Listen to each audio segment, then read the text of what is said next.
Welcome back into the Sports Source. This segment of our show brought to you by Tennova Healthcare. Men, listen up.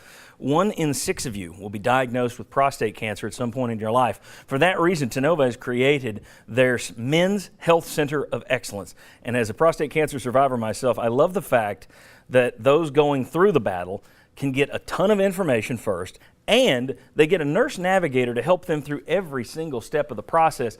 It's really something unique and different that they're doing at Tennova at this Men's Center, I can't ever get the name right, the Men's Health Center of Excellence. Sounds easier to say than it is.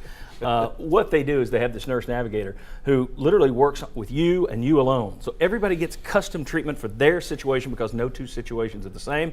Tennova Healthcare. Go find out more at Tennova.com. All right, back with Bob, Will, Jimmy, Chuck. Bob and I, it was like having bamboo under the fingernails. We went back this week and spent about 3.5, 4 hours looking at the Florida game, just the offense, all right, frame by frame. We put a bunch of this stuff on Twitter. If you go back to sportsource.tv on Twitter, you can go back through the week and we put up screen grabs and everything else, and you can kind of see what we're talking about. But I just want to give some of my observations and then let you guys just talk about it, all right? So let's put this up here. One thing that we saw, 29 runs last week, only 7 of them were zone read. And that's backside defensive end unblocked.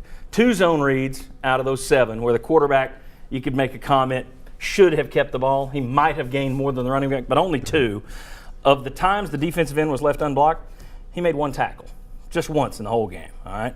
Now, typically Worley hands the ball to the back, zone read or not, but then he runs around the edge. And I think that fake makes everyone think, okay, well, that could have been a zone read. Yep. And it's not really. It's not even designed as a zone read. But because he runs it out there, I think a lot of people think that that's always a zone read. We found that Tennessee always has enough men to account for all of Florida's pass rushers, but they simply couldn't beat their men one-on-one, and that was a problem. The coaches had them in the right call. They just didn't know what to do. We've discussed this, but motion at the line, stunts, twists, confused them, and that's to be expected with so little experience.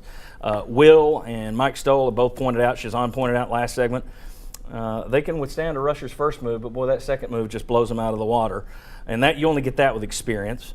Tennessee's coaches actually drew up a number of plays that would have been successful if Worley had had time to throw the ball. We wonder why Kentucky and Alabama had success throwing the ball on Florida, well, because they had time. Kentucky has 4 offensive linemen back. Alabama has 3. Worley had guys open at times. He just didn't have time to throw it. And a perfect example of how it was drawn up correctly and there was lack of execution. Bob, we saw in the second quarter, you picked up on it. Second quarter early, it's a 0-0 game. It's 3rd and 5 at Florida's 18.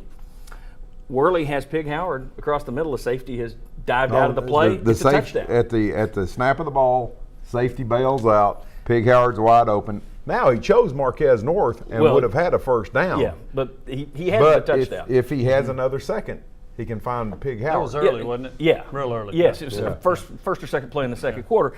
Instead of throwing to Pig Howard, who was clear shot to the end zone, he throws to Josh Malone. Oh, was it Malone? Okay. And Malone had a first down. So you have a touchdown and a first down on that play. Malone drops the pass. So you kick a field goal, you lose the game. If Tennessee scores a touchdown early, I don't know that Florida comes back. And that's the difference. The play was drawn up there. In terms of these people saying, well, the coaches don't know how to call a play.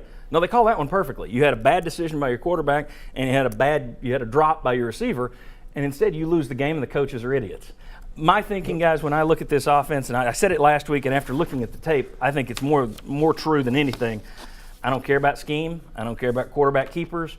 This offensive line, if you ask them to block for the Notre Dame box, they're not going to do it. I think 99.9% is on the offensive line. Debate that. Do you agree? Do you disagree? I think it's mostly on the offensive line, and then you have to find ways to help the offensive line. That's the challenge. Yeah. That's the big challenge that they have. But after watching it and going through it play by play, and once again, we're not looking at an all 22 tape. We're looking at TiVo, the game tape. Yeah.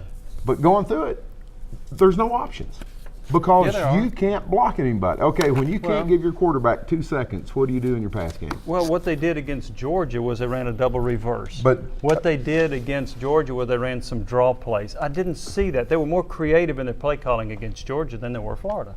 And I think Would you agree with that? Would you agree with that? I'm going to disagree a little bit because Georgia's defensive backs played way off of Tennessee's That doesn't have anything to do with the double reverse. But do you think you can run 10 you think you can run 10 double reverses? I think you need to be creative. That's my point.